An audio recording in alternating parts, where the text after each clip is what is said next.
आइए आज हम लोग स्टडी करेंगे प्रेरकत्व। इंग्लिश में इसे हम लोग इंडक्टेंस बोलेंगे। तो पहले मोटी मोटी भाषा में थोड़ा सा समझ लेते हैं कि हम लोगों ने एक कुंडली यानी कॉइल रखी थी और उसके पास चुंबक लेके गए थे, दंड चुंबक यानी बार मैग्नेट।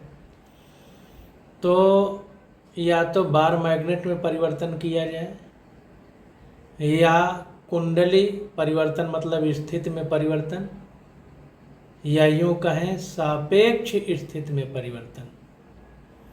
मतलब कहने का ये है कि उनके बीच जो दूरी है उसमें परिवर्तन होना चाहिए। चाहे हम कुंडली को आगे पीछे करें या चुंबक को आगे पीछे करें या फिर चुंबक की बजाय कोई एक और कुंडली रख करके उसमें धारा प्रवाहित करें और धारा प्रवाह यानी करंट के फ्लो में परिवर्तन करें। इन सारी स्थितियों में क्या होता है कि चुंबकीय फ्लक्स में परिवर्तन होता है। जब चुंबकीय फ्लक्स में परिवर्तन होता है तो इंड्यूस्ड ईएमएफ यानी प्रेरित विद्युत वाहक बल उत्पन्न होता था, और वही प्रेरित विद्युत वाहक बल क्या करता था, अगर सर्किट कंप्लीट है, अगर परिपथ पूर्ण है, तो वहीं पर प्रेरित विद्युत धारा यानी इंड्यूस्ड करंट उत्पन्न करता था। ये पूरी गणित है। अगर इतनी बात हम जानते हैं तब हम आगे प्रेरकत्व यानी इंडक्टेंस के बारे में समझ पाएंगे। तो यहाँ पर एक एक करके हम लोग पढ़ते हैं और समझने का प्रयास करते हैं। तो देखिए, कह रहा है कि एक कुंडली के निकट रखी दूसरी कुंडली में, या तो कुंडली रखी हो या हम लोग बार मैग्नेट रख करके उसको आगे पीछे करते थे तो परिवर्तन होता था उसकी और कुंडली के बीच की स्थिति में, तो परिवर्तन से फ्लक्स में परिवर्तन होता था।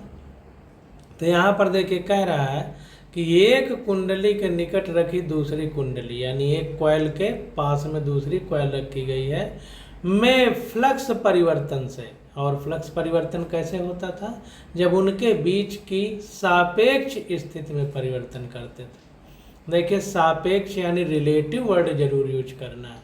क्यों?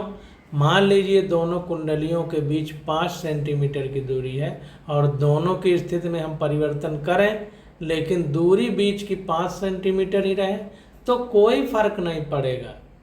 बीच की दूरी 5 सेंटीमीटर से घटना बढ़ना चाहिए। इसीलिए यहाँ पर सापेक्ष स्थिति या रिलेटिव पोजीशन की बात की जाती है। तो इसीलिए कह रहा है कि एक कुंडली के निकट रखी दूसरी कुंडली में फ्लक्स परिवर्तन से, और फ्लक्स परिवर्तन कब होगा, जब इस सापेक्ष स्थिति में परिवर्तन होगा अथवा उसी कुंडली में फ्लक्स परिवर्तन से। तो दो कुंडली रखी हो, एक कुंडली के निकट दूसरी कुंडली में फ्लक्स परिवर्तन हो, या जो कुंडली है उसी में फ्लक्स परिवर्तन हो, तो उस फ्लक्स परिवर्तन से क्या होगा, उस कुंडली में विद्युत धारा प्रेरित हो सकती है। अगर बंद परिपथ होगा, क्लोज सर्किट होगा, तो जाहिर सी बात है कि प्रेरित विद्युत धारा उत्पन्न होगी, जैसा हम पीछे पढ़ चुके हैं।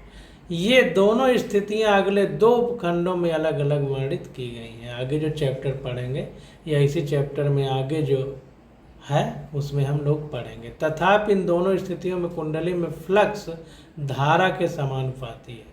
तो दोनों कुंडलियां जो हैं उसमें हम देख रहे हैं कि जैसे जैसे सापेक्ष स्थिति में परिवर्तन होता है उसी के अनुरूप फ्लक्स में परिवर्तन होता है, उसी के अनुरूप प्रेरित विद्युत वाहक बल में परिवर्तन होता है, और उसी के अनुरूप प्रेरित विद्युत धारा उत्पन्न होती है।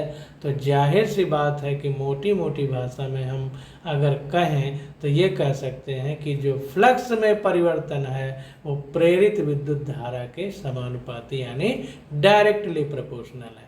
इसीलिए यहाँ पर फाई बीज प्रोपोर्शनल टू आई लिखा गया। इसके अतिरिक्त यदि समय के साथ कुंडली की ज्यामिति नहीं बदलती, अगर समय के साथ जैसे समय के साथ फ्लक्स में परिवर्तन हो रहा है तो कुंडली की जियोमेट्री न बदले, यानी अगर वो स्क्वायर है तो स्क्वायर ही रहे, और रेक्टेंगल है तो रेक्टेंगल ही रहे, सर्किल है तो सर्किल ही रहे। अगर उसकी जियोमेट्री या ज्यामिति में परिवर्तन नहीं होता है तो जाहिर सी बात है कि समय के साथ क्योंकि परिवर्तन नहीं हो रहा, तो समय के साथ हमारा फ्लक्स भी जिस तरह परिवर्तन हो रहा है उसमें डिफरेंस नहीं आएगा। तो इसीलिए समय के साथ d∅/dt समानुपाती हो जाएगा समय के साथ di/dt, क्योंकि जब ज्यामिति में परिवर्तन नहीं होगा तो जिस अनुरूप फ्लक्स में परिवर्तन होगा समय के साथ, उसी अनुरूप विद्युत धारा में भी परिवर्तन होगा समय के साथ। इसलिए d∅b/dt is proportional to di/dt। कह रहा है समीप समीप लिपटे n फेरों यानी टर्न्स, जैसे धागा नलकी में लपेटा रहता है, इसी प्रकार से समीप लिपटे n फेरों वाली कुंडली के सभी फेरों से समान चुंबकीय फ्लक्स संबद्ध होता है। तो ये चीज़ हम पीछे भी पढ़ चुके हैं कि अगर कुंडली में फेरों की जितने भी फेरे हैं उन सब फेरों में समान चुंबकीय फ्लक्स होगा। जब कुंडली में फ्लक्स ϕb परिवर्तित होता है तो प्रत्येक फेस प्रेरित विद्युत वाहक बल में योगदान करता है। तो एक चीज़ ध्यान देना है कि जब कुंडली में फ्लक्स में परिवर्तन होता है तो प्रत्येक फेस प्रेरित विद्युत वाहक बल में योगदान करता है। जाहिर सी बात है कि फ्लक्स में परिवर्तन ही प्रेरित विद्युत वाहक बल उत्पन्न करता है, तो प्रत्येक फेस प्रेरित विद्युत वाहक बल के योगदान मतलब उसमें प्रेरित विद्युत वाहक बल उत्पन्न करने में योगदान करेगा। इसलिए एक पद फ्लक्स बंधता यानी फ्लक्स लिंकेज का उपयोग होता है, जो कि पास लिपटी कुंडली के लिए n∅b के बराबर है तथा इस स्थिति में। तो कहने का मतलब है कि प्रत्येक फेरा हमारा प्रेरित विद्युत वाहक बल में योगदान करता है, और प्रत्येक फेरा चूंकि ये काम करता है इसलिए यहाँ पर फ्लक्स लिंकेज का नाम दिया जा रहा है। यानी हर फेरा जिस प्रकार से अगले फेरे से लिंक है उसी प्रकार यहाँ पर फ्लक्स लिंकेज का यूज किया गया है, जो कि पास लिपटी कुंडली के लिए n∅b के बराबर होता है। एक फेरे के लिए ϕb तो n फेरों के लिए n∅b के बराबर है तथा इस स्थिति में n∅b is proportional to I। यानी प्रत्येक फेरे में जो फ्लक्स का परिवर्तन हो रहा है उसके कारण प्रेरित विद्युत वाहक बल उत्पन्न हो रहा है, और उस प्रेरित विद्युत वाहक बल के कारण प्रेरित विद्युत धारा उत्पन्न हो रही है। तो जाहिर सी बात है कि n∅b प्रोपोर्शनल होगा I के।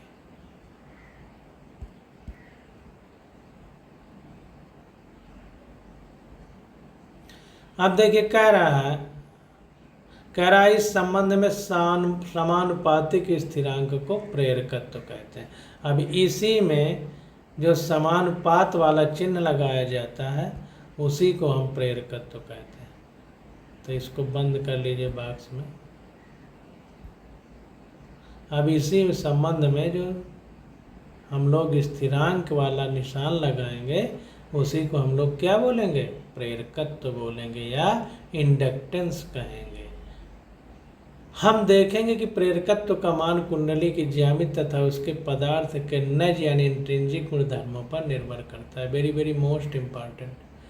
जो इंडक्टेंस होता है वो कुंडली की ज्यामिति तथा उसके पदार्थ के इंट्रिंसिक गुणधर्मों पर निर्भर करता है। यानी जो पदार्थ है उसके आंतरिक जो गुणधर्म है उन पर निर्भर करता है, बाहर की किसी चीज़ पर निर्भर नहीं करेगा, और कुंडली की ज्यामिति यानी जियोमेट्री पर भी निर्भर करेगा। तो बहुत इम्पॉर्टेंट है, ये नीट में पूछा जाता है कि इंडक्टेंस किस चीज़ पर निर्भर करता है। तो इंट्रिंसिक ये गुणधर्मों पर निर्भर करेगा और ज्यामिति पर। इंट्रिंसिक मतलब उसके स्वयं के स्वभाव, जैसे हमारा जो स्वभाव है वो कोई बाहर वाले का स्वभाव नहीं होगा, तो बाहरी चीज़ों पर निर्भर नहीं करेगा, हमारा स्वभाव हम ही पर निर्भर करेगा। तो इसी प्रकार जो इंडक्टेंस है उस पदार्थ का गुण है, इसलिए उस पदार्थ के जियोमेट्री यानी जो पदार्थ से कुंडली बनाई गई है उसकी ज्यामिति यानी जियोमेट्री सर्कुलर सर्किल है, कि रेक्टेंगल है कि स्क्वायर है, इस पर निर्भर करेगा। और उस पदार्थ के जो इंट्रिंसिक गुणधर्म यानी उसके स्वयं की जो प्रॉपर्टी है उस पर निर्भर करेगा। यह पक्ष धारिता की प्रकृति के समान है, जो समांतर प्लेट संधारित्र के लिए प्लेट के क्षेत्रफल तथा प्लेट पृथक्करण ज्यामिति तथा उनके बीच उपस्थित माध्यम के परावैद्युतांक के पदार्थ के निज गुणधर्म पर निर्भर करता था। तो वेरी वेरी मोस्ट इम्पॉर्टेंट, हम लोग यहाँ पर एक के साथ दूसरी चीज़ और समझ रहे हैं कि जब हम लोग कैपेसिटर पढ़ते थे तो कैपेसिटर पढ़ते समय देखते थे कि कैपेसिटर में क्या होता था कि जो उसकी कैपेसिटी होती थी यानी धारिता होती थी वो किस पर निर्भर करती थी, तो जो पैरेलल प्लेट कैपेसिटर था उसके प्लेट के क्षेत्रफल और वो प्लेटें कितनी दूर स्थित हैं और उनके बीच कितना परावैद्युतांक यानी के वाला पदार्थ भरा है उसके निजी गुणों पर निर्भर करता था। तो इस प्रकार से जैसे यहाँ पर कैपेसिटर के लिए है उसी प्रकार जो इंडक्टेंस है वो पदार्थ की ज्यामिति तथा उसके इंट्रिंसिक गुणधर्मों पर निर्भर करेगा। हम देखिए आगे कह रहा है कि प्रेरकत्व एक अदिश राशि है, इसकी विमाएँ ml² t-2 a-2 है। यानी कहने का मतलब ये है कि पीछे हम लोग डायमेंशन एनालिसिस वाले चैप्टर में सारी बातें पढ़ चुके हैं, लेकिन फिर भी आ गया है तो इस बात को हम लोग समझ लेते हैं। जो कि फ्लक्स की विमाओं तथा धारा की विमाओं के अनुपात द्वारा व्यक्त की जाती है। जो फ्लक्स की विमाओं तथा धारा, यहाँ पर देखिए फ्लक्स जो है n फेरों में समानुपाती है धारा I के। अब यहाँ पर धारा I लिखी गई है तो जाहिर सी बात है कि एक ही कुंडली की बात कर रहा है, अगर दो कुंडली होंगी तो बात अलग हो जाएगी। तो यहाँ पर कह रहा है कि जो कि फ्लक्स की विमाओं तथा धारा की विमाओं यानी डायमेंशन के अनुपात द्वारा व्यक्त की जाती है। प्रेरकत्व की SI मात्रक हेनरी है तथा इसे H द्वारा व्यक्त किया जाता है। यह नाम जोसेफ हेनरी के सम्मान में रखा गया है, जिन्होंने इंग्लैंड के वैज्ञानिक फैराडे से अलग अमेरिका में वैद्युत चुंबकीय प्रेरण की खोज की। तो प्रेरकत्व की जो SI मात्रक वो क्या है, हेनरी है, और हेनरी जोसेफ हेनरी नाम के साइंटिस्ट थे, उनके सम्मान में लिखा गया। और इसे हम लोग कैपिटल H से व्यक्त करेंगे क्योंकि हेनरी के सम्मान में पहला अक्षर बड़ा लिखा गया होगा, तो इसलिए कैपिटल H से हम प्रेरकत्व यानी इंडक्टेंस को रिप्रेजेंट करेंगे। हम देखिए आगे आ जाता है अन्योन प्रेरकत्व। तो अन्योन प्रेरकत्व के बारे में पढ़ेंगे और समझने का प्रयास करेंगे। अब जाहिर सी बात है कि जैसा कि नाम से पता चल रहा है अन्योन मतलब कोई अन्य भी होगा। यहाँ पर म्यूचुअल इंडक्टेंस कहा जाता है। जैसे अगर मैं यहाँ सर्विस कर रहा हूँ और कोई दूसरी जगह दूसरे ज़िला में सर्विस कर रहा है और वो यहाँ पर आना चाहता है, तो मैं उससे बात करूँ, उससे कह दूँ कि तुम यहाँ के हो तो तुम यहाँ आ जाओ, मैं उस ज़िले का हूँ तो मैं वहाँ चला जाऊँ, तो इस ट्रांसफ़र को बोलते हैं म्यूचुअल ट्रांसफ़र। तो इसी प्रकार यहाँ पर म्यूचुअल वर्ड यूज हुआ है, अन्योन वर्ड, तो इसका मतलब कोई अन्य भी है, इस बात को समझना होगा। तो यहाँ पर देखिए कह रहा है कि चित्र 6.12 में दर्शाई गई दो लंबी समाक्षी यानी कोएक्सियल परिनलिकाओं यानी सोलिनॉइड्स जिनमें प्रत्येक की लंबाई L है पर विचार कीजिए। तो यहाँ पर देखिए फिगर 6.12 है। यहाँ पर देखिए एक बाहर की ओर कॉइल लपेट करके ये ऐसी लंबी संरचना बनाई गई है, इसे हम लोग सोलिनॉइड और हिंदी में परिनालिका बोलते हैं। और यहाँ पर क्या है कि इसके अंदर भी एक बनाई गई है और दोनों की एक्सिस सेम है। देखिए ये जो रॉड जैसी एक काली लकीर खींची गई है, ये इसकी एक्सिस है। जब सेम एक्सिस में दो हैं तो उसे को एक्सिस बोलते हैं, यानी दो परिनालिका की एक्सिस सेम है। इसको देखिए S1 कहा गया है और इसके बारे में कोई चर्चा नहीं है। और जो अंदर वाली ये छोटी परिनालिका है इस एक्सिस से R1 दूरी मानी गई है, इसके कॉइल की डिस्टेंस एक्सिस से, और इसकी R2 दूरी मानी गई है एक्सिस से कॉइल की डिस्टेंस, और ये लंबाई L मानी गई है। यहाँ पर ये छोटी वाली कॉइल S1 है, बड़ी वाली को S2 माना गया है, यानी छोटी वाली जो सोलिनॉइड है उसे S1, बड़ी चौड़ी सोलिनॉइड को S2 माना गया है। इसमें मान लेते हैं छोटी वाली कॉइल में सोलिनॉइड में N1 टर्न्स है, बड़ी वाली सोलिनॉइड में N2 टर्न्स है। ये सब मान लेते हैं और समझने का प्रयास करते हैं। तो चित्र 6.12 में दर्शाई गई दो लंबी समाक्षी यानी कोएक्सियल यानी जिनके अक्ष सम हो, एक ही हो, परिनालिकाओं यानी सोलिनॉइड्स जिनमें प्रत्येक की लंबाई L है पर विचार कीजिए। तो लंबाई L है, हमने फिगर में देख लिया। सोलिनॉइड, हम अंततः सोलिनॉइड S1 की त्रिज्या R1 तथा उसकी इकाई लंबाई में फेरों की संख्या को N1 द्वारा व्यक्त करते हैं। इकाई लंबाई ध्यान दीजिए, यानी एकांक लंबाई, जैसे 1 मीटर मान लिया जाए लंबाई या 1 सेंटीमीटर मान लिया जाए तो उसमें N1 फेरे हैं। अब बाह्य प्रणालिका S2 के लिए संगत राशियाँ क्रमशः R2 तथा N2 हैं, यानी जो बाह्य प्रणालिका है अक्ष से उसके फेरों की दूरी R2 है तथा प्रति इकाई या इकाई लंबाई में कह सकते हैं कि N2 फेरे हैं। अब देखिए आगे कह रहा है कि मान लीजिए N1 तथा N2 क्रमशः कुंडलियों S1 तथा S2 में फेरों की कुल संख्या है।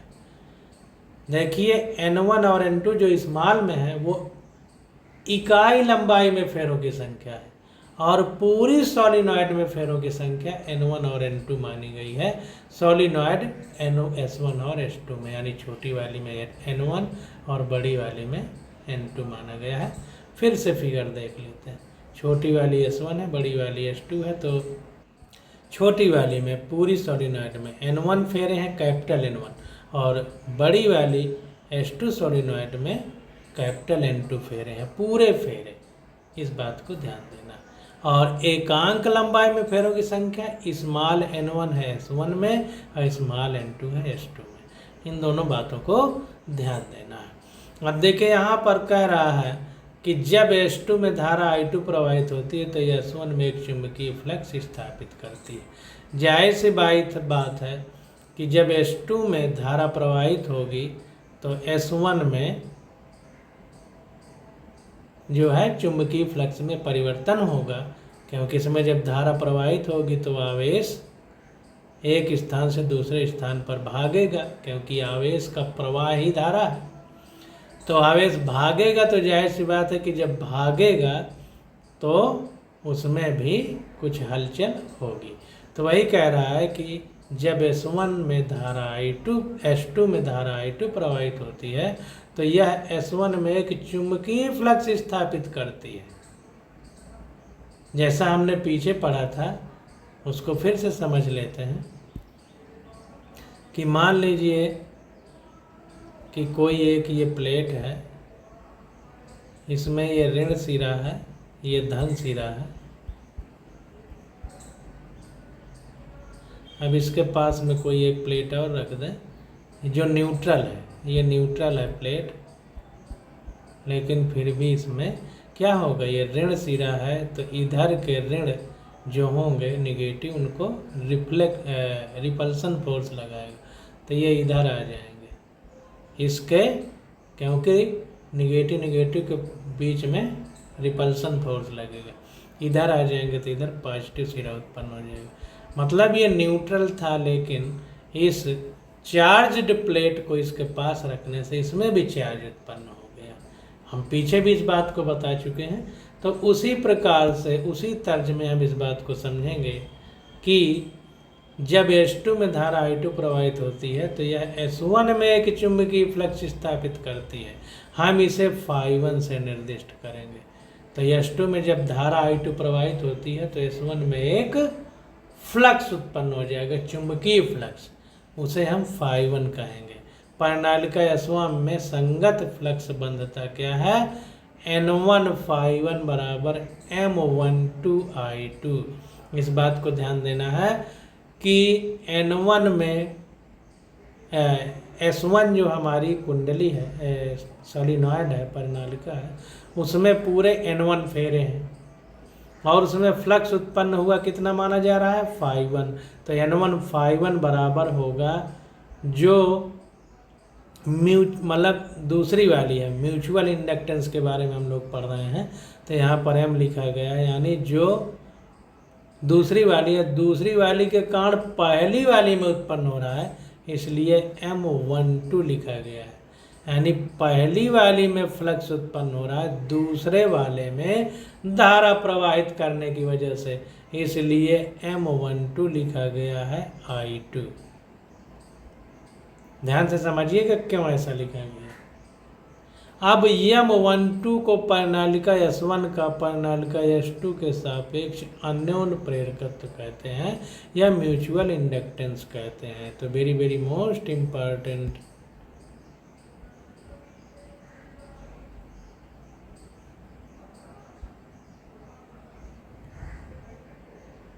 कि S2 में धारा I2 प्रवाहित की गई तो S1 में चुंबकीय फ्लक्स उत्पन्न हो गया। S1 में N1 फेरे हैं तो N1 φ1 इज इक्वल टू होगा M12 I2। या यूं कहें, हम इसे पहले इस प्रकार लिख सकते थे कि N1 φ1 प्रोपोर्शनल टू I2, यानी I2 में जो, यानी S2 में जो I2 धारा है वो समानुपाती है जो पहली कुंडली है हमारी सोलिनॉइड S1, उसमें जो फ्लक्स उत्पन्न हुआ है φ1, ये समानुपाती होगा दूसरे में I2 धारा के। अब जब हम इस प्रोपोर्शनल को हटाएंगे तब जा करके यहाँ पर एक कह सकते हैं स्थिरांक लगा सकते हैं और उसी स्थिरांक का नाम है अन्योन्य प्रेरकत्व या M।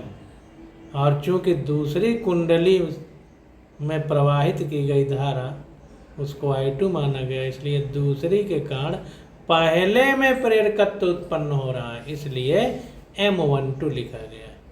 इस बात को ध्यान देना। तो ये हो जाएगा हमारा, यहाँ तक वो कर लेंगे। इसे अन्योन्य प्रेरक गुणांक भी कहा जाता है, इसको भी अंडरलाइन करिए। इसे क्या बोलते हैं, अन्योन्य प्रेरक गुणांक भी बोलते हैं। इसको अंडरलाइन करिए और इसको इंग्लिश में भी देख लेते हैं। इसको क्या बोलते हैं, coefficient of mutual induction, coefficient of mutual induction, यानी अन्योन्य प्रेरक गुणांक भी इसे बोलते हैं। It is also refer to as the coefficient of mutual inductance, यानी अन्योन्य प्रेरक गुणांक।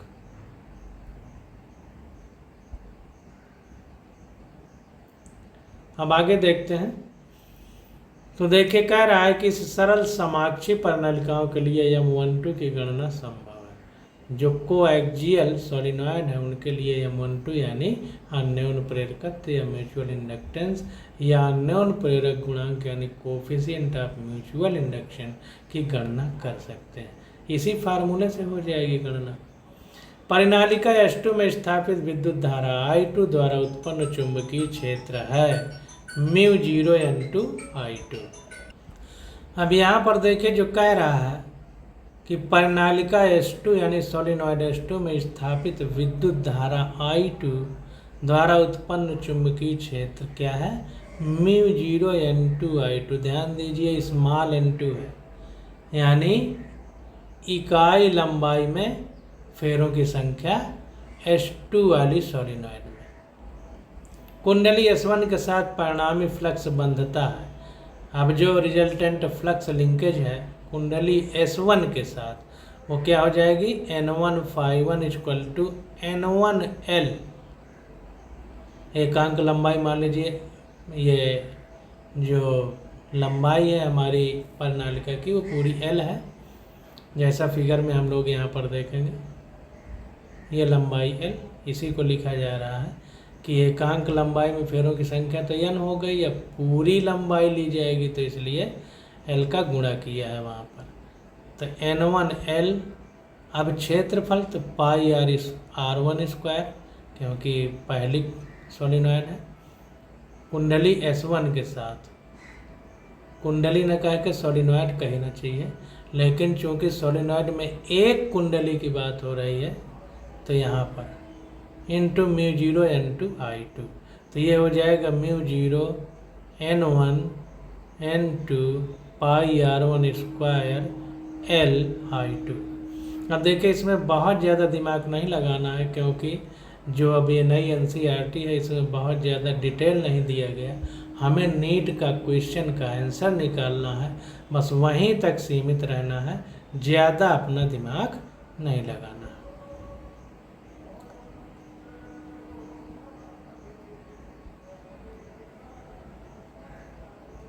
तो जहाँ से हमें क्वेश्चन निकल आएंगे बस उतनी ही बातों को ध्यान देना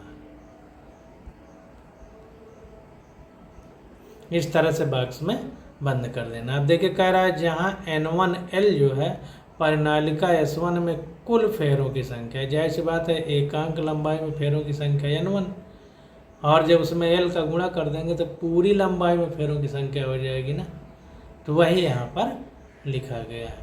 इस प्रकार समीकरण 6.7 तथा समीकरण 6.8 से, तो अब इस प्रकार 6.7 और 8 से क्या निष्कर्ष निकालेगा कि N1 बराबर M12 I2 है, तो यहाँ पर M12 लिख दिया और ये I2 यहाँ से कट जाएंगे, तो ये आ जाएगा केवल μ0 N1 N2 pi R1 square L।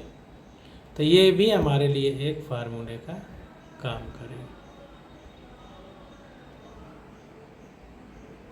इस तरह से हम लोग ये सब फार्मूले समझते जाएंगे और सीखने का प्रयास करेंगे। हम देखिए आगे कह रहा है ध्यान दीजिए कि हमने यहाँ पर कोर प्रभावों को नगण्य मान लिया है तथा चुंबकीय क्षेत्र μ0 N2 I2 को परिनालिका S2 को लंबाई तथा चौड़ाई में सर्वत्र एक समान माना है। तो ध्यान दीजिए कि कुछ दिक्कतें आ सकती हैं। ये कोर पर, जो कोर है हमारा, यहाँ पर किनारे पर जो प्रभाव है चुंबकत्व का वो कम ज़्यादा हो सकता है, तो उन्हें हम लोगों ने नेगलेक्ट कर दिया है, नगण्य कर दिया है। और जो परिनालिका S2 है उसमें जो चुंबकीय क्षेत्र है μ0 N2 I2, इसको हम लोग सब जगह एक समान ही माने हैं, सब जगह हमने एक समान ही माना है। इस बात को हमें ध्यान देना है। हम देखिए कह रहा है कि यह ध्यान रखते हुए कि परिनालिका लंबी है, जिसका अर्थ है L is proportional to R2, यह एक अच्छा सन्निकटन यानी अप्रोक्सीमेशन है। हमें मान के चलना है कि जो हमारी सोलिनॉइड है बहुत ज़्यादा लंबी है, तो इसकी जो लंबाई है वो इसकी त्रिज्या से बहुत ज़्यादा है, तो अप्रोक्सीमेट वैल्यू हम लोग रखेंगे। तो वही कह रहा है कि मान लेते हैं कि ये L जो है त्रिज्या से R से बहुत ज़्यादा है, ये R2 के केस में पहले तुलना कर रहा है। तो वही कह रहा है कि अब हम विपरीत स्थिति पर विचार करते हैं कि परिनालिका, अब अभी S2 के लिए कह रहा है, अब विपरीत स्थिति मतलब S1 के लिए। तो परिनालिका S1 से एक विद्युत धारा I1 प्रवाहित की जाती है तथा परिनालिका S2 से फ्लक्स बनता है। अभी हमने क्या किया कि परिनालिका S2 में धारा उत्पन्न की थी, परिनालिका S2 में, इस वाली में, बाहर वाली में, और अंदर विद्युत धारा उत्पन्न हुई थी। अब इसका उल्टा कर रहे हैं कि S1 में हम विद्युत धारा दे रहे हैं और S2 में हमारा क्या होगा, फ्लक्स उत्पन्न होगा। तो वही कह रहा है कि अब हम विपरीत स्थिति में विचार करते हैं। परिनालिका S1 से एक विद्युत धारा I1 प्रवाहित की जाती है तथा परिनालिका S2 से फ्लक्स बनता है, यानी फ्लक्स लिंक होता है। तब क्या होगा, N2, अब देखें यहाँ पर परिनालिका S1 से एक विद्युत धारा प्रवाहित की जाती है, तब यहाँ पर जब S2 में थी तो N1 लिखा था, अब S1 से विद्युत धारा प्रवाहित की जा रही है, तो अब जो फ्लक्स बंधेगा S2 में उसके लिए N2 बराबर अब देखिए क्या है कि पहले में विद्युत धारा दी गई तो दूसरे में फ्लक्स उत्पन्न हो रहा है, तो इसलिए M21 लिखा गया है। और धारा I1 में प्रवाहित की गई तो I1 यहाँ पर लिखा गया है। तो जैसा पहले किया उसी का जस्ट उल्टा कर दिया। अब कह रहा है M21 को प्रणालिका S2 का प्रणालिका S1 के सापेक्ष अन्योन्य प्रेरकत्व तो कहेंगे। अब जो M21 है, अब प्रणालिका S2 का प्रणालिका S1 के सापेक्ष, अब S1 में विद्युत धारा प्रवाहित की गई तो S2 में फ्लक्स उत्पन्न हुआ है, तो S2 का प्रणालिका यानी सोलेनॉइड S1 के सापेक्ष अन्योन्य प्रेरकत्व यानी म्यूचुअल इंडक्टेंस बोलेंगे, या कोफिशिएंट ऑफ म्यूचुअल इंडक्शन बोलेंगे। अब S1 में धारा I1 के कारण फ्लक्स पूरी तरह S1 के अंदर सीमित माना जा सकता है, क्योंकि प्रणालिकाएं बहुत लंबी हैं। तो ध्यान दीजिए कि S1 में जो धारा I1 प्रवाहित की जा रही है उसके कारण फ्लक्स पूरी तरह S1 के अंदर सीमित माना जा सकता है। क्यों ऐसा माना जा सकता है? क्योंकि जो हमारी सोलेनॉइड यानी प्रणालिकाएं बहुत लंबी हैं। अभी यहाँ पर देखिए दिखाया गया कि यल बहुत ज़्यादा बड़ा है R2 से, यानी त्रिज्या से। तो जाहिर सी बात है कि S1 के अंदर ही सीमित मानेंगे फ्लक्स को, क्योंकि प्रणालिकाएं बहुत ज़्यादा लंबी हैं। अतः प्रणालिका S2 के साथ फ्लक्स बंधता यानी फ्लक्स लिंकेज क्या होगी? N2 बराबर, अब एकांक लंबाई में फेरों की संख्या किसमें? दूसरी वाली में N2 यानी S2 प्रणालिका में, और उसकी लंबाई L, और पहली वाली का क्षेत्रफल πr1²। और उसी प्रकार से जैसे यहाँ पर μ0 N2I2 था चुंबकीय क्षेत्र, तो यहाँ पर अब μ0 N1I1 हो जाएगा, N2I2 की जगह N1I1 हो जाएगा। तो इस बात को हमें ध्यान देना। सेम उसी तरह रहेगा, बस पहले वाले का उल्टा हो जाएगा। यहाँ पर N2L S2 में फेरों की कुल संख्या है, जैसे वहाँ N1L S1 में फेरों की कुल संख्या थी। अब समीकरण 6.10 से, अब ये 6.10 जो समीकरण है उसी में N2 की जगह M21 I1 लिख सकते हैं। तो अब देखें यहाँ पर क्या करेंगे कि ये I1 और ये I1 कट जाएगा, तो direct M21 M0 μ0 N1 N2 N1 और N2 πr1²L, क्योंकि I1 तो कट जाएगा यहाँ से, तो यहाँ भी यहाँ से I1 कट गया, तो ये भी हमारा एक फार्मूला निकल करके आ गया। तो इस प्रकार से हम लोग सारे फार्मूले निकाल सकते हैं। अब देखिए समीकरण 6.9 तथा समीकरण 6.10 का उपयोग करके हमें प्राप्त होता है। तो क्या प्राप्त होगा? M12 M21 M माना। तो जाहिर सी बात है कि दोनों एक दूसरे के कारण है, यानी दोनों सोलेनॉइड में एक दूसरे के कारण म्यूचुअल इंडक्शन है, इसलिए दोनों आपस में बराबर हैं। M12 M21 यानी दूसरे के कारण पहले में उत्पन्न हो या पहले के कारण दूसरे में उत्पन्न हो, दोनों म्यूचुअल इंडक्टेंस बराबर है, इसलिए दोनों को बराबर M लिखा गया। अब आगे देखते हैं, कह रहा है कि हमने यह समानता दीर्घ लंबाई की समाक्षी प्रणालिकाओं के लिए दर्शाई है। वेरी मोस्ट इम्पॉर्टेंट, ये समानता कब होगी? जब बहुत ज़्यादा लंबाई की सोलेनॉइड हो और समाक्षी हो यानी कोएक्सियल हो, उनकी एक्सिस एक ही हो। तथापि यह संबंध व्यापक रूप से सत्य है और यह बड़े पैमाने पर भी सत्य है। नोट कीजिए कि यदि अंतः प्रणालिका बाह्य प्रणालिका से बहुत छोटी होती तथा बाह्य प्रणालिका में ठीक प्रकार अंदर रखी होती, तब भी हम फ्लक्स ग्रंथि का N1 की गणना कर पाते, यानी तब भी हम फ्लक्स की गणना N1 की कर पाते, क्योंकि अंतः प्रणालिका बाह्य प्रणालिका के कारण प्रभावी ढंग से एक समान चुंबकीय क्षेत्र में निमज्जित है, यानी डूबी हुई है एक तरह से।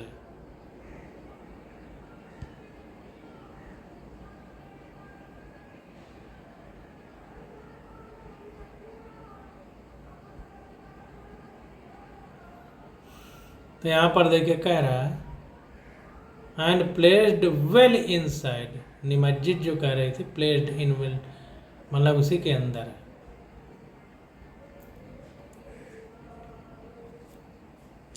कह रहा है इस स्थिति में यम12 की गणना सरल होगी।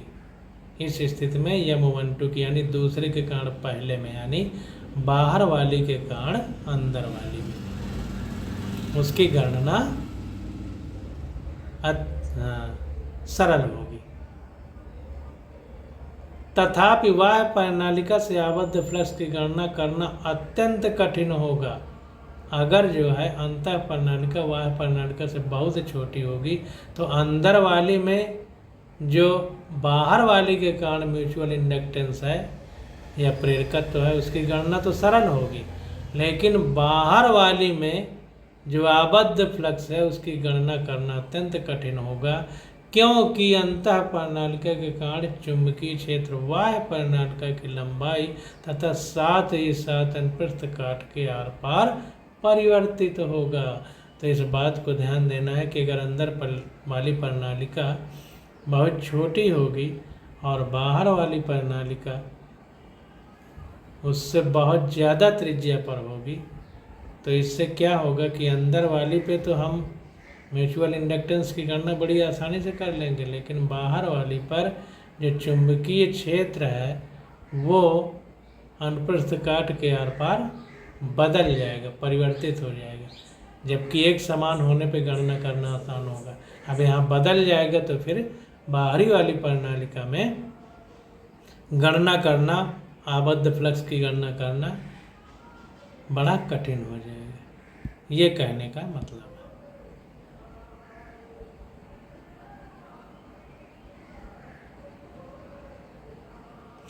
इसीलिए इस स्थिति में यम21 की गणना भी अत्यंत कठिन होगी। जाहिर सी बात है कि जब आबद्ध फ्लक्स यानी बॉन्डेड फ्लक्स की गणना कठिन होगी तो म्यूचुअल इंडक्टेंस की भी गणना कठिन होगी, पहले के कारण दूसरे में यानी अंदर वाली के कारण बाहर वाली में।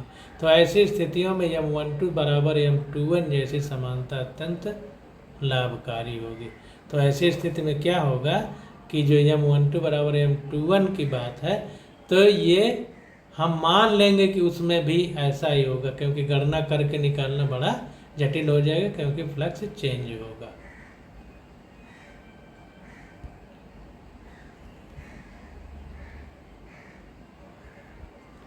अब देखिए कह रहा है कि उपरोक्त उदाहरण की व्याख्या हमने यह मान कर की है कि प्रणालिकाओं के अंदर माध्यम वायु है, वेरी वेरी मोस्ट इम्पॉर्टेंट।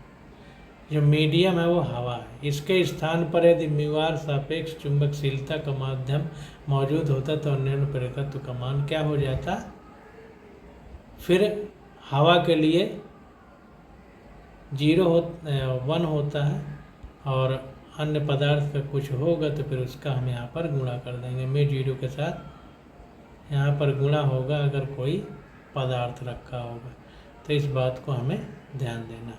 यह जानना भी महत्वपूर्ण है कि कुंडलियों प्रणालिकाओं आदि के युग्म का अन्योन्य प्रेरकत्व उनके पृथक कण एवं साथ ही साथ उनके सापेक्ष दिक् विन्यास यानी ओरिएंटेशन पर भी निर्भर करता है।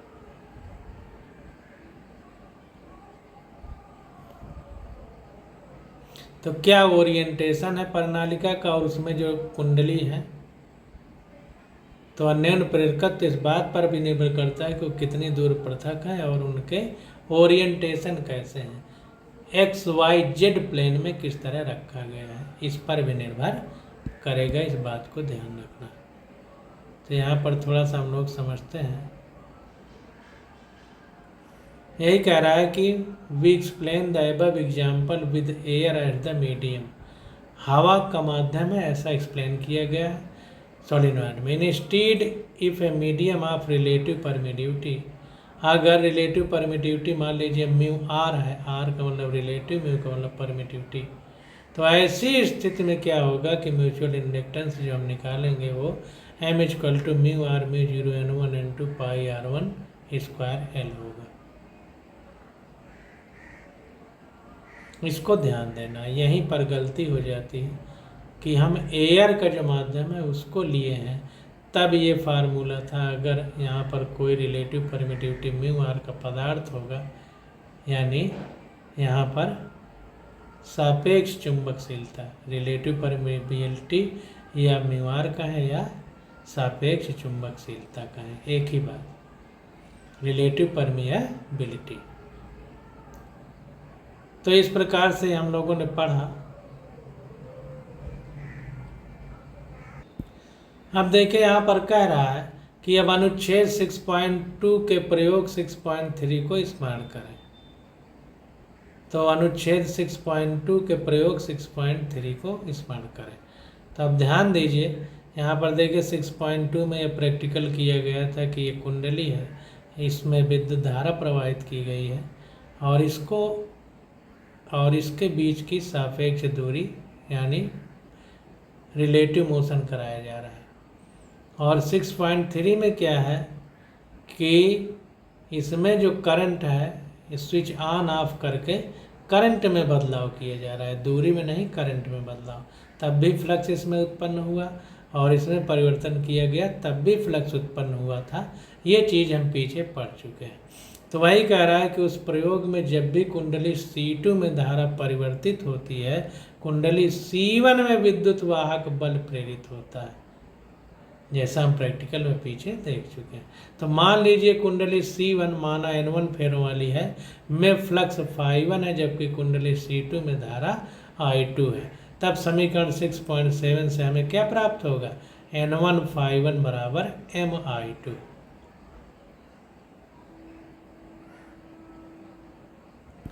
तो यहाँ पर देखिए 6.7 में क्या है, N1 φ1 बराबर M12I2।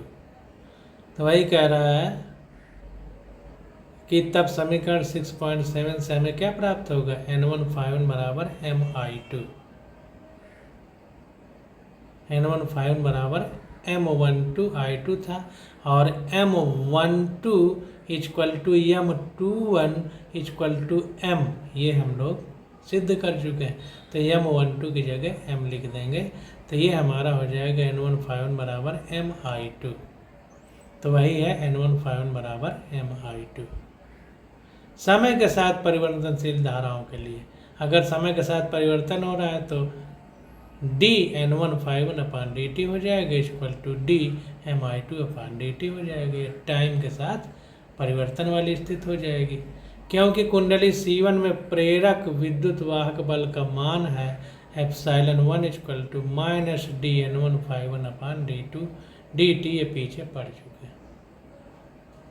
ये निगेटिव साइन क्यों लगा है? क्योंकि जो स्थिति में परिवर्तन है उसके विपरीत प्रभाव था, यानी कुंडली को पास ले जाते थे तो उसमें ऐसी स्थिति उत्पन्न होती थी कि वो दूर भागे, इसलिए माइनस साइन लगाया गया। पीछे हम लोग पढ़ चुके हैं। तो क्योंकि कुंडली C1 में प्रेरित विद्युत वाहक का मान ε1 equal to minus dN1 φ1 upon dt, तो अब क्या हो जाएगा?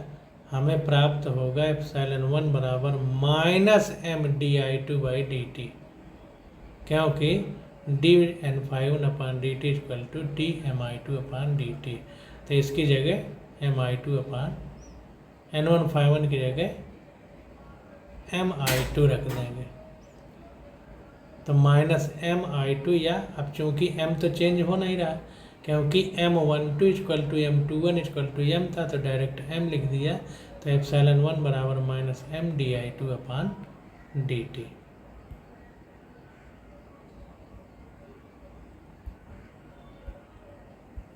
इसको हम बॉक्स में बंद कर देंगे। अब देखिए आगे कह रहा है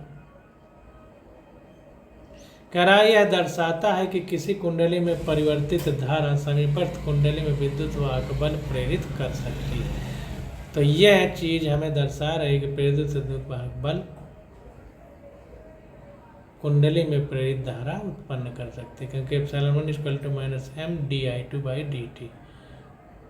ये I2 ये हमारी प्रेरित विद्युत वाहक प्रेरित धारा है। तो वही कह रहा है कि यह दर्शाता है कि किसी कुंडली में परिवर्ती धारा समीपस्थ कुंडली में विद्युत वाहक बल प्रेरित कर सकती है, यानी ये परिवर्ती धारा प्रेरित विद्युत वाहक बल उत्पन्न कर सकती है। प्रेरक विद्युत वाहक बल का परिमाण धारा परिवर्तन की दर तथा दोनों कुंडलियों के अन्योन्य प्रेरकत्व पर निर्भर करेगा। M 1 2 equal to M 2 1 equal to M था, यानी दोनों कुंडलियों की बात थी। तो इसीलिए कह रहा है कि प्रेरक विद्युत वाहक बल यानी इंड्यूस्ड ईएमएफ का परिमाण यानी मैग्नीट्यूड, धारा परिवर्तन की दर यानी the rate of change of current, तथा दोनों कुंडलियों के अन्योन्य प्रेरकत्व यानी म्यूचुअल इंडक्टेंस पर निर्भर करता है या निर्भर है। अब देखिए क्वेश्चन है, इसके बारे में भी हम लोग चर्चा करेंगे।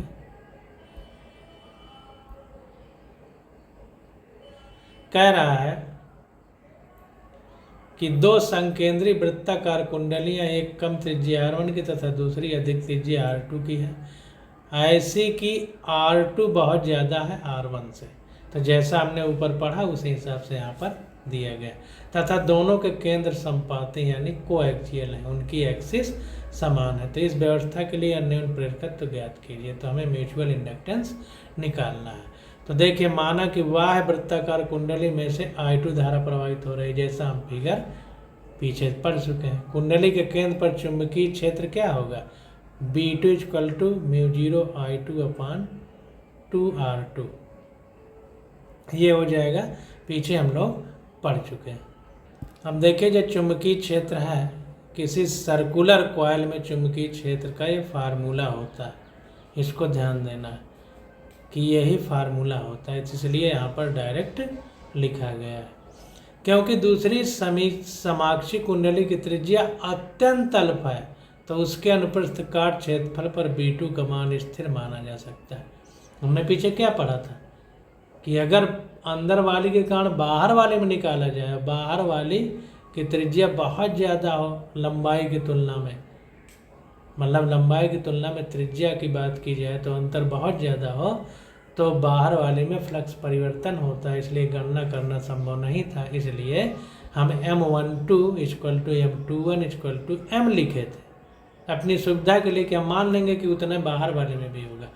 तो वही स्थिति यहाँ पर भी है कि बाहर वाली से अंदर वाली की बात की जा रही है। बाहर वाली में हम प्रवाहित कर रहे हैं धारा, तो अंदर वाली में तो बड़े अच्छे से निकाल सकते थे, पीछे पढ़ चुके हैं। तो वही कह रहा है कि क्योंकि दूसरी समाक्षी कुंडली यानी कोएक्सियल यानी जिनकी अक्षेकी है कि त्रिज्या अत्यंत अल्प है, तो उसके अनुप्रस्थ काट क्षेत्रफल पर B2 का मान स्थिर माना जा सकता है। तो इसलिए φ1 इक्वल टू क्या होगा, उसका क्षेत्रफल, तो पाई R1 स्क्वायर हो जाएगा इनटू जो बाहर वाली कुंडली है उसमें चुंबकीय क्षेत्र, तो B2 लिख दिया गया। फाई इक्वल टू क्या होता था, प्रति एकांक क्षेत्रफल से गुजरने वाले चुंबकीय बल रेखाएं, तो इसलिए चुंबकीय क्षेत्र और क्षेत्रफल, सर्किल का क्षेत्रफल पाई R स्क्वायर होता है। पहले वाली की बात कर रहे हैं तो R1 लिख दिया गया है, और चुंबकीय क्षेत्र दूसरी वाली कुंडली के कारण इसलिए B2 लिखा गया है। अब ये हो जाएगा, यहाँ पर देखिए μ0 I2 अपान 2R है, तो μ0 I2 अपान 2R2 लिख दिया गया, और ये पाई R1 स्क्वायर लिख दिया गया बराबर। अब यहाँ पर देखिए, जो दूसरी कुंडली है जिसमें I2 धारा प्रवाहित की गई, उसके कारण पहली में उत्पन्न होना है, दूसरी के कारण पहली में, इसलिए M12 लिखा गया है, दूसरी के कारण पहली में इंटू I2 हो जाएगा, क्योंकि M का ये मान हम पीछे निकाल चुके हैं। अब यहाँ पर देखिए, हम लोग पीछे निकाले थे N1 φ1 बराबर M12 I2, तो इसीलिए क्योंकि φ1 बराबर ये निकल के आया है, तो I2 को छोड़ के इस पूरी जगह पर M12 लिख दिया गया, जैसा कि हम लोग यहाँ पर देखें। तो I2 को छोड़ के M12, तो φ1 इक्वल टू, चूँकि यहाँ पर ये है, तो I2 की जगह I2 छोड़ के पूरी जगह पर M12 लिख दिया गया, क्योंकि N φ1 बराबर M12 I2 होता है। यहाँ पर देखिए N φ1 बराबर M12 I2, तो जितना भी है उसकी जगह M12 लिख सकते हैं I2 को छोड़ के। तो I2 को छोड़ के जितनी जगह जो लिखा है उसकी जगह हमने M12 लिखा, क्योंकि N51 बराबर M12 I2 होता है। अब इस प्रकार M12 बराबर हो जाएगा μ0 pi R1 square upon 2R2, इतना की जगह लिखा गया तो इतना बराबर हो जाएगा। अब समीकरण 6.12 से क्या होगा, M12 इक्वल टू M21 पढ़ चुके थे, इक्वल टू M, तो M12 equal to M21 equal to μ0 pi R1 square upon 2R2। अब यहाँ पर ध्यान देना है, कह रहा है कि ध्यान दीजिए कि हमने M12 की गणना φ1 के सन्निकट मान से यह मानते हुए की है कि चुंबकीय क्षेत्र B2 का मान क्षेत्रफल पाई R1 स्क्वायर पर एक समान है। जैसा बार बार कह रहा है कि एक समान हो, बदले ना, तथापि हम इस मान को स्वीकार कर सकते हैं। क्यों स्वीकार कर सकते हैं? क्योंकि R2 की त्रिज्या R1 से बहुत ज़्यादा है, जैसा कि हम लोग पीछे पढ़ चुके हैं। तो इस प्रकार से हमने क्वेश्चन भी कर लिया। अब देखें आगे हमारा आ जाता है स्वप्रेरकत्व, सेल्फ इंडक्टेंस जिसको कहते हैं। अभी हम लोग अन्योन प्रेरकत्व यानी म्यूचुअल इंडक्टेंस पढ़े हैं, अब हम पढ़ेंगे स्वप्रेरकत्व यानी सेल्फ इंडक्टेंस। तो यहाँ पर देखिए सेल्फ इंडक्टेंस आ गया, तो सेल्फ इंडक्टेंस या स्वप्रेरकत्व की स्टडी हम लोग अगले लेक्चर में करेंगे। आज बस यहीं तक।